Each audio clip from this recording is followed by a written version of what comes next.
Today I'm in conversation with Danielle and Juan-Pierre, aka JP. They've been married for 11 years and they've had all sorts of financial and even infertility challenges.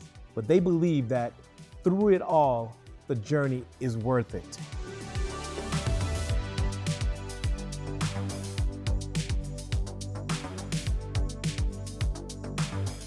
Danielle and JP, welcome and thanks so much for joining Timothy, us. it's a pleasure. Thank you so much. Thanks for having us. It's an absolute privilege. Your journey is absolutely fascinating. Before you guys got married, did you share your personal goals with each other? Oh yeah, we Absolutely, spoke about it all the time. I think it's one of the stuff that actually drew us to each other, that made us fall in love, because we would share our goals all the time. We would drive in the car and we would just talk about, I want to achieve this and then I'm going to do that. And I think ambition for me is an attribute that I was always looking for in a partner. With our goals, the thought was, well, money comes automatically, right? Yeah. So if you achieve your goal, the money will be there. Yeah. But it was such a mistake actually thinking about it, because he had preconceived ideas regarding money and I had different ideas regarding money. It didn't come together. It really didn't come together. And I wish we actually spoke about it a little bit more. Yeah, that's one of the things I wish we spoke about. And also, the whole idea of money was completely different. I grew up very, very poor. She was in a very privileged house. And when I got my first job, you know, that first paycheck, I wanted to just explore. I just wanted to buy everything that my heart desires, because I never had that, right? And you know, and when you meet someone, you don't think about that. You see this beautiful person and you so in awe, and you know, you just want to get married and start your life. Those are secondary thoughts, you know, almost. So that is one big regret. Yeah. Well, that's why we're here. That's why we're having this conversation, is to take a deep dive. When did you have that aha moment that you have to shift your way of thinking about money? So I'm laughing because it's this was a lot of fights in our marriage. it is a lot of fights, yeah. So when we got married, Danielle graduated. She just started her own business, and I mean, there was absolutely no income. And one of my father-in-law's things he said was, well, if you want to marry my daughters, you need to be able to take care of her. So I was like, let's do it. Bring it on, let's do it. And my mind shifted that day, and I was like, I need to start planning. I have to take care of someone, you know, it's a big responsibility. And the flip side is, we both were young. We were really young. Got married at 22. But I think the beauty of it was that you really took on my goal as your own. Yes. You really worked like you wanted my business to flourish, because I eventually said, let me get a job. Okay, let me just go for like interviews and get a proper job while I run this on the side. And he was like, you believed in my dream, and he was the one that said, please don't do this. Oh, wow. Like, let's push and we're going to make this happen. And it was tough.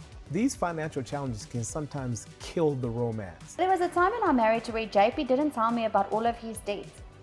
And one of the things when he asked me to marry him, I said, I will marry you the day you've paid off all your debts. Wow. And he said, no, but I did.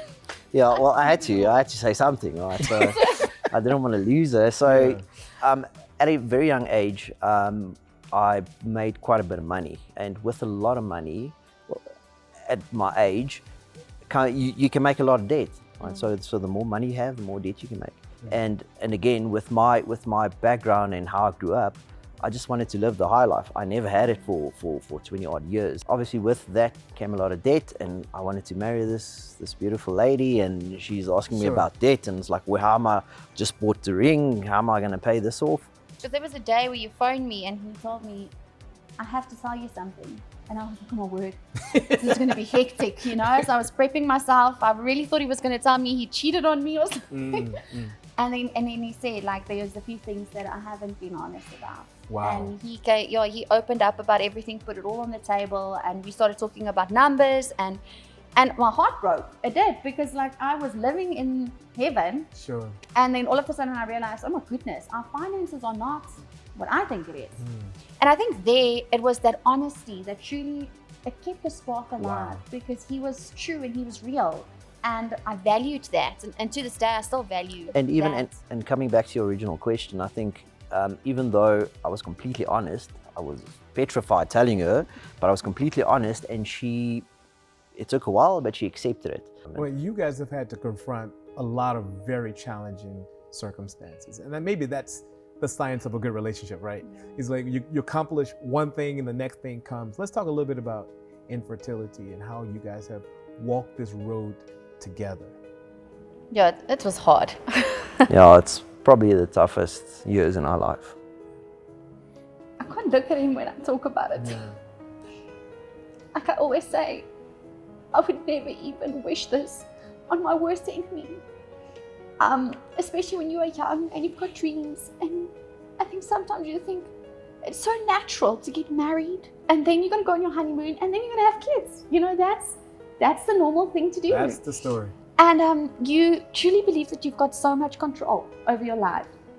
And then something happens and it wakes you up telling you, listen, you're not in control. You're not as amazing as you think you are. And I think it was hard on our marriage. It was a lot for us to comprehend, because also we're go-getters. When we set our mind on something, we achieve it. But this was this one thing where we didn't have any control. We just had to go with it. And even financially, it was a burden. It was an actual burden. Because you make decisions based on emotion. You know, you hear about this amazing doctor in Sandton, you know, it'll definitely work if you go to him. Doctor. The miracle doctor. Yeah, and you just throw money at it, right? And you literally don't care if you go into debt, because it was a big goal for us to have a the proverbial perfect family, and now it can't happen. So yeah, it was really difficult, and we went through years and years of treatment, and it just never happened. What was the moment when you guys decided that let's go a different route? Let's evolve what we think about when it comes to family. When was that moment?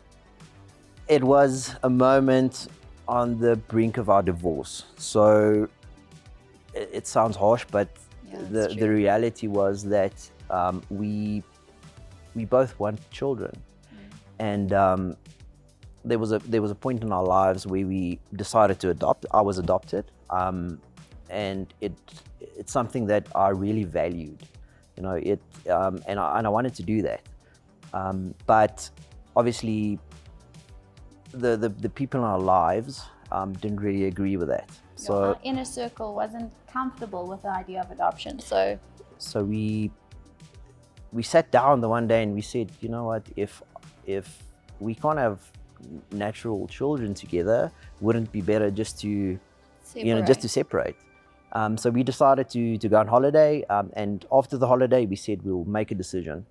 We went on holiday, went to Ireland actually, and we stood over at the cliffs of Moher, this beautiful setting, and something just clicked, and you said, you know what, this is our family.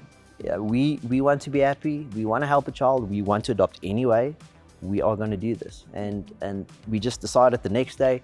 We contacted the social worker, and 2 months later we had our baby daughter Zinzi. Oh my goodness. But that was also a journey of like, you need to have your ducks in a row, because the social worker really goes into everything. Your finances, your home life, your emotional state. So it's important. And I think growing up, we didn't necessarily have the right people to guide us. Yes. To make financial smart choices. Yeah, because there's a young little child in the tomorrow. So we have to plan. What are a couple lessons you want to share and pass on to Zinzi? This is definitely your section, because you've been so well with her and money. Yeah, I think so that she understands the value of money. Right? It's not easy to make money. It's not easy to make a living these days. That is something that we really want to instill in her, that it doesn't come for free. Yeah. Sometimes I say, okay, bye Zinzi, we're going to work, and she says, why do you have to work? So we say, well, do you see that nice bicycle? Yeah. That's why we have to work. That's why. You also give her money, and then you tell her, okay, you can now go buy your sweets. Yeah. And then she would come with something really expensive, and he's like, no, but you don't have enough money for that. Yeah, then she gives me a 50 cents, and I'm like, it's not going to work. So I actually got that idea from my father-in-law. Also, at the age of 16, I got a salary from my dad and I had to make sure that I come out with it. So I had to pay my school fees, my toiletries, going out. So if I ran out of money and my friends were going out, it was one of those things, my dad would not give me another cent. Oh, wow. And I really think it helped me, especially starting a business and budgeting and all of those things. I'm so thankful that I asked him that. And there was a time where I said, like, listen, Dad, this is not working for me. Can we go back to the original arrangement? He was like, no. Wow. You're going to make this work. And I'm so thankful because that was a life lesson that I'm thankful for to this day still. And Zinzi will also do that at the age of 16. Yeah, absolutely. And I think Zinzi will be the same. Yeah, 16 years old, she'll definitely also get a salary. She'll get a salary. Yes. It's already difficult to say no, but it's one of those things. Life is hard. I mean, when Zinzi has kids, and her kids has kids, and if you think about your success, is continue to be passed on from generation to generation. Wow, yeah. What is one thing you would say to another couple about thinking about success and finances? I think like you need to chase goals together because you are so much stronger together. I would not have achieved what I have achieved in my life if it wasn't for him. And I think like to be able to realize that there's no such thing as balance. It doesn't exist. You need to prioritize. You need to be able to go, you know what, our life is out of balance. Yes. And that's okay. Yes. So for now, he's going to pick up mommy duties. And that's fine. Yes. And eventually he'll be in a position where I need to pick up mommy duties and I need to do the cooking and I need to do whatever the household needs.